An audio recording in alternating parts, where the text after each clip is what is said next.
अस्सलाम वालेकुम class, this is our computer class. अब क्लास 5 अपनी बुक खोलें जी स्टूडेंट्स। अब पेज नंबर खोलें 138। अब इसका क्वेश्चन नंबर 1 करेंगे आज हम। Answer the following question number 1। Mention any 2 safety tips you need to be aware of when you are online. वो कह रहे हैं जब आप ऑनलाइन होते हैं तो आप कौन सी सेफ्टी टिप्स, हिफाजती इक़दाम आपने फॉलो करने हैं, आपको जानना ज़रूरी है। वो कौन कौन से हैं तो अभी हम वो देखेंगे कौन कौन सी सेफ्टी टिप्स हमने फॉलो करनी है जी स्टूडेंट। यहाँ पे क्या है, उन्होंने mention any 2 safety tips you need to be aware of when you are online. कह रहे हैं जब आप ऑनलाइन होते हैं तो आपने कौन सी सेफ्टी टिप फॉलो करनी होती है। वो कह रहे हैं मेंशन एनी 2 हमने बतानी है। अब यहाँ पे देखिए these 2 safety tips are following. वो कह रहे हैं ये मदद झैल 2 सेफ्टी टिप्स हैं, हिफाजती इक़दाम आता है। Number 1, do not give out personal information on the internet. वो कह रहे हैं अपनी पर्सनल इंफॉर्मेशन, अपनी ज़ाती जो इंफॉर्मेशन है ना, आपकी मालूमात है, वो इंटरनेट पे किसी को नहीं देनी। लाइक योर एड्रेस, आपका घर का पता, टेलीफोन नंबर, आपका telephone number, parents work address, आपके वालिदैन का कि वो कहाँ पे आपके काम करते हैं, और नेम और उनका नाम, and location of your school और अपने स्कूल की लोकेशन, अपने स्कूल का पता। Without your parents, without your अपने पेरेंट्स की परमिशन के, पेरेंट परमिशन, अब विदाउट योर पेरेंट परमिशन, अपने वालिदैन की परमिशन के बगैर। आगे नेक्स्ट देखें, do not send your picture और योर पर्सनल डाटा। अपनी तस्वीर और अपना जो पर्सनल ज़ाती आपकी इंफॉर्मेशन है, आपकी ज़ाती मालूमात है, आपने नहीं सेंड करनी किसी को। ऑन द इंटरनेट, इंटरनेट पे, टू एनीवन, किसी भी बंदे को, विदाउट आस्किंग योर पेरेंट्स, अपने वालिदैन से पूछे बगैर या उन्हें बताए बगैर आपने किसी को नहीं सेंड करनी है। आपने अपनी पर्सनल इन्फॉर्मेशन आपने नेट जब यूज़ कर रहे थे तो आपने किसी को सेंड नहीं करनी होती। ठीक है ना स्टूडेंट्स, आपने first step to the internet का क्वेश्चन नंबर 1 ये आपने याद भी करना है और ये अपना अपने होमवर्क वाली कॉपी पे लिखना भी है। थैंक यू सो मच, अल्लाह हाफिज़। अस्सलाम वालेकुम क्लास, कैसे हैं आप लोग? उम्मीद करती हूँ आप ठीक होंगे। क्लास 5 अपनी अपनी कॉपीज़ रेडी करें, उर्दू का पढ़ें। क्लास 5 आज हम लोग उर्दू ग्रामर करेंगे और उन्वान है ख़त। आज हम लोग एक ख़त लिखेंगे, अपने दोस्त को लिखेंगे कि बड़े भाई की शादी में शिरकत करे। ठीक है, ये अपने सीधे हाथ वाली साइड पर लिखेंगे शहर का नाम और तारीख़, सराय आलमगीर। तारीख़ आपने रोमन उर्दू में लिखनी है। ठीक है, उर्दू में आप लोग हाथ लिख रहे हैं ना, तो फिर इसलिए उर्दू रोमन में लिखेंगे, ऐसे जैसे मैंने लिखी हुई है। लिख के फिर बाद में लिखेंगे प्यारे दोस्त, अस्सलाम वालेकुम, उम्मीद है कि आप खैरियत से होंगे, पढ़ाई खूब हो रही होगी। 20 दिसंबर को मौसम सरमा की छुट्टियां हो रही हैं। इन छुट्टियों में 25 दिसंबर को बड़े भाई की शादी हो रही है। आप शादी में अपने वालिदैन के साथ ज़रूर आना, हम सब आपका इंतज़ार करेंगे। आपके बगैर हमारी खुशी अधूरी होगी। मतलब ये आप लोगों ने इसमें ये प्यारे दोस्त लिख के, सलाम लिख के, फिर आप ये अपने से भी सारा लिख सकते हैं, लेकिन हो ऐसा ही कि बड़े भाई की शादी में बुलाने के लिए ही हो। ठीक है, ये मैंने वैसे आसान अल्फाज में लिखा है बिल्कुल, तो आप लोग यही लिख सकती हैं या फिर अपने से भी लिख सकती हैं। ठीक है, और अपने फिर ये जो उल्टा हाथ है उस साइड पे आप लोग लिखेंगे वस्सलाम तुम्हारा दोस्त अलिफ बेजीम। इधर आप लोग अपना नाम भी लिख सकते हैं और अलिफ बेजीम भी लिख सकते हैं। ज़्यादा बेस्ट यही होता है कि आप लोग अलिफ बेजीम ही लिख लें। ठीक है, और ये हाथ आप लोग अपनी अपनी कॉपीज़ पर लिखेंगे और याद भी करेंगे। ठीक है, और अपना बहुत सारा ख्याल रखिएगा। अल्लाह हाफिज़। Assalamu alaikum class 5. This is our social studies class. Our topic is lesson number 5, climate and life. Class हमने topic the climate affects the way we live ये हमने स्टार्ट किया था, इसकी हमने हाफ रीडिंग की थी। अब जो रिमेनिंग रीडिंग रह गई है हम उसे कंप्लीट करेंगे। Moreover, the climate has a profound effect on food, clothing and the architectural style and building materials. ठीक है, अब यहाँ पे कहते हैं कि जो क्लाइमेट जो आबो हवा का असर है, ठीक है, वो गहरा असर किस किस पे उसका होता है, खुराक पे, क्लॉथिंग पे, किसी भी जो है वो मतलब बिल्डिंग के, इमारतों के डिज़ाइन और उनमें जो इस्तेमाल होने वाला मटेरियल है, ठीक है, उसके ऊपर असरअंदाज होता है। क्योंकि जहाँ पे ज़्यादा गर्मी या ज़्यादा सर्दी पड़ती है, फिर उस माहौल के मुताबिक या उस आबो हवा के मुताबिक जो है वो बिल्डिंग्स वगैरह तामीर की जाती हैं, ठीक है, ताकि अगर ज़्यादा गर्मी है तो इस तरह से तामीर की जाती है कि इनमें हवा का मुनासिब बंदोबस्त हो। अगर जो है वो ज़्यादा ठंड है, ठीक है, तो इस तरह से बनाई जाती है कि जो बर्फ़ को भी रोक सके और ठंड को भी जो है वो रोक सके। In summer people living in hot plain regions have a light diet such as vegetables. They consume cold drinks like lassi and other drinks. They wear cotton cloths during hot summer. They stop outdoor work during the hottest part of the day. They build houses with sufficient ventilation.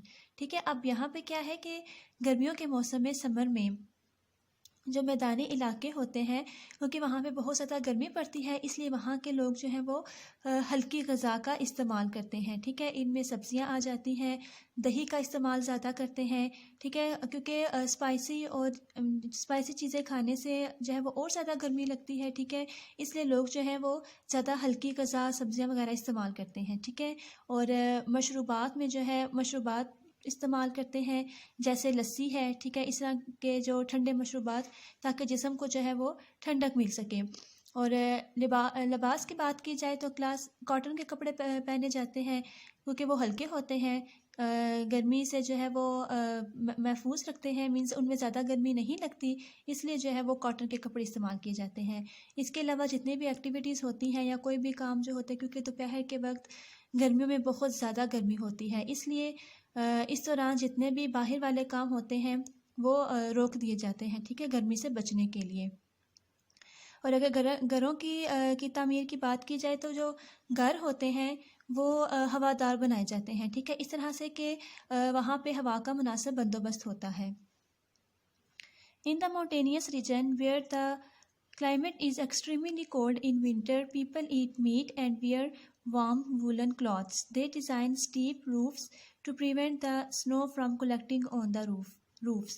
ठीक है, अब पहाड़ी इलाकों में जो है वो सर्दी बहुत ज़्यादा होती है, जैसे गिलगित बल्तिस्तान है, नारान का गान है, ठीक है, मरी वगैरह, यहाँ पे बहुत ज़्यादा ठंड होती है और यहाँ पे जो लोग हैं वो अपनी खुराक में गोश्त का बहुत ज़्यादा इस्तेमाल करते हैं, ठीक है, चिकन वगैरह खाते हैं, मछली वगैरह का इस्तेमाल करते हैं, गर्म कपड़े पहनते हैं, जैसा कि वूल, ठीक है, वूलन क्लॉथ्स होते हैं।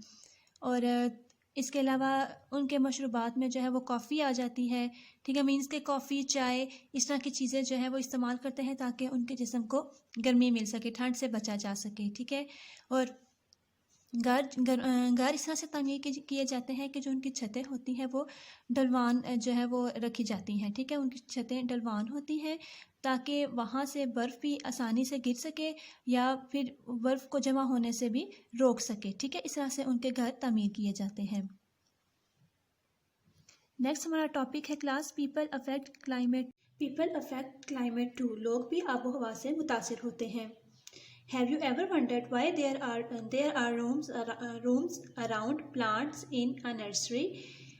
These rooms are known as greenhouses.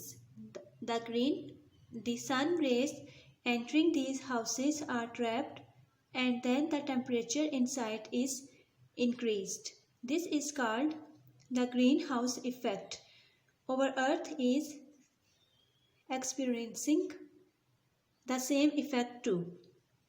ठीक है क्लास, आप कहते हैं कि आपने कभी नर्सरी में जो प्लांट के इर्द गिर्द रूम होता है, कमरा होता है, वो कभी देखा है? ये क्लास नर्सरी है। नर्सरी क्या होता है? जहाँ पे बहुत से प्लांट्स होते हैं, जहाँ पे आप मतलब वहाँ से आप प्लांट्स भी खरीद के लाते हैं, ठीक है, तो उसके ऊपर कभी आपने ये इस तरह का रूम देखा है, ठीक है।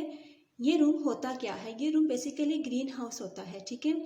ग्रीन हाउस का मकसद ये होता है कि जब सूरज की शुआएं, इस पे ये ग्लास का बना हुआ होता है, ठीक है, जो ग्रीन हाउस है, जब सूरज की शुआएं इसके ऊपर पड़ती हैं तो जो उसकी रेज़ हैं वो इस रूम में आके ट्रैप हो जाती हैं, ठीक है, मतलब फंस जाती हैं क्योंकि ये बाहर नहीं निकल सकती। शीशा है, शीशे जो है वो रेस बाहर नहीं निकलेंगी। जब रेस बाहर नहीं निकलती तो जो अंदर का दर्जा हरारत होता है, जो टेम्परेचर होता है, वो बढ़ जाता है, ठीक है।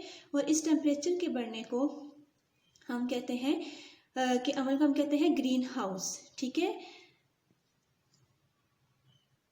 Green house effect. और क्लास इसका मकसद ये होता है कि जो प्लांट्स हम देखें सर्दियों में कुछ प्लांट्स ऐसे होते हैं जो सर्दी की वजह से ग्रो नहीं कर सकते, ठीक है। जब इन प्लांट्स को हम ग्रीन हाउस में रखते हैं, इनको वो टेम्परेचर मिलता है, उनकी सारी कंडीशंस मुकम्मल होती हैं, ठीक है, तो प्लांट ग्रो करता है। अगर इस तरह से देखा जाए, कहते हैं कि आजकल जो बेमौसमी फल सब्जियां हैं वो भी इसी तरीके से ग्रो कराई जाती हैं, ठीक है। तो ग्रीन हाउस का ये मकसद होता है। और अंदर का जब टेम्परेचर बढ़ जाता है, सूरज की रोशनी, सूरज की रेस बाहर नहीं निकल सकती, तो उस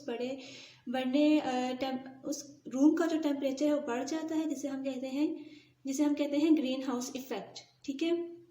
अब कहते हैं कि जो हमारी ज़मीन है वो भी इसी प्रोसेस से जो है वो गुजरती है, उसके साथ भी मतलब यही प्रोसेस होता है। Our earth is wrapped in a blanket of atmosphere. The sun rays travel through the atmosphere and reach the earth and warm it up. The heat from the earth then travels back into the atmosphere. Some of the gases such as water vapor and carbon dioxide that are present in the atmosphere stop the heat from escaping into space.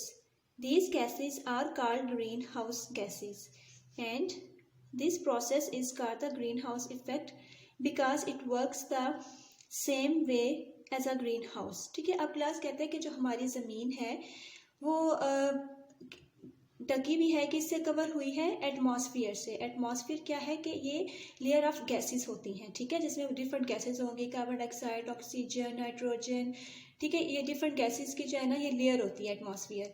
अब कहते हैं जब सूरज की रोशनी जो है वो atmosphere से गुजर के हमारी ज़मीन तक पहुंचती है, ठीक है, मतलब एटमॉस्फेयर क्या है, लेयर ऑफ गैसेस है।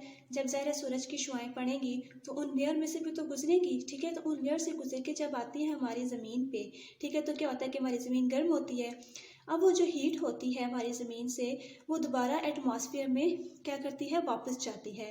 अब एटमॉस्फेयर में गैसेस, मतलब यही गैसेस है ना, जैसे ऑक्सीजन, नाइट्रोजन, कार्बन डाइऑक्साइड, तो कहते हैं कुछ गैसेस जैसे कि पानी के बुखारात, ठीक है, वाटर वेपर कहते हैं पानी के बुखारात को, और कार्बन डाइऑक्साइड, अब ये भी एटमॉस्फेयर में होती हैं, ठीक है। अब ये क्या करती हैं, ये दोनों मिलके अब वो जो हीट, जो सन रेज ज़मीन के ऊपर पड़ती हैं जिससे ज़मीन गर्म हो जाती है, ठीक है, अब उस हीट को वो स्पेस में या बाहर जाने में मदद नहीं देती, मीन्स उनको रोक देती है बाहर जाने से।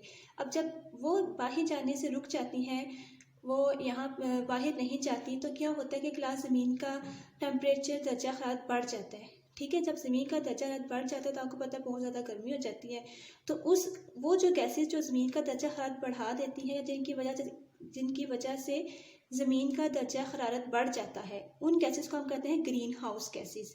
उन्हें ग्रीन हाउस गैसेस इसीलिए कहते हैं क्योंकि उनकी वजह से ज़मीन का टेम्परेचर बढ़ जाता है और वो दूसरी जो गैसेस हीट होती है उसे वो बाहर नहीं निकलने देते, इसलिए हम उसे कहते हैं ग्रीन हाउस गैसेस, ठीक है। और ये जितना प्रोसेस होता है, इस प्रोसेस को हम कहते हैं ग्रीन हाउस इफेक्ट, ठीक है। और इस प्रोसेस का नुकसान मतलब इस तरह से होता है, देखिए जब ज़मीन पे बहुत ज़्यादा गर्मी बढ़ जाती है, हम कहते हैं ग्लोबल वार्मिंग हो गई है, ठीक है, मीन्स ज़मीन पे दर्जा हरारत बहुत ज़्यादा हो जाता है, इसकी वजह से ग्लेशियर्स पिघलना शुरू हो जाते हैं, सैलाब आते हैं, सैलाब की वजह से आपको पता है ज़मीन पे तबाहियाँ होती हैं, ठीक है, घर वगैरह तबाह हो जाते हैं। तो इस तरह से जो है ये जो क्लाइमेट है ये लोगों की ज़िंदगी पे भी बहुत ज़्यादा असरअंदाज होती है, उनको मुतासिर करती है, ठीक है। अब क्लास हमने इनकी रीडिंग की, ठीक है, पीपल अफेयर द क्लाइमेट 2, और ऊपर से जो हमारा रिमेनिंग रीडिंग हमारी रह गई थी वो हमने कंप्लीट की। अब आपने इनको रीड करना है और इनको अच्छे से याद करना है, अच्छे से इनकी रीडिंग करनी है। अल्लाह हाफिज़।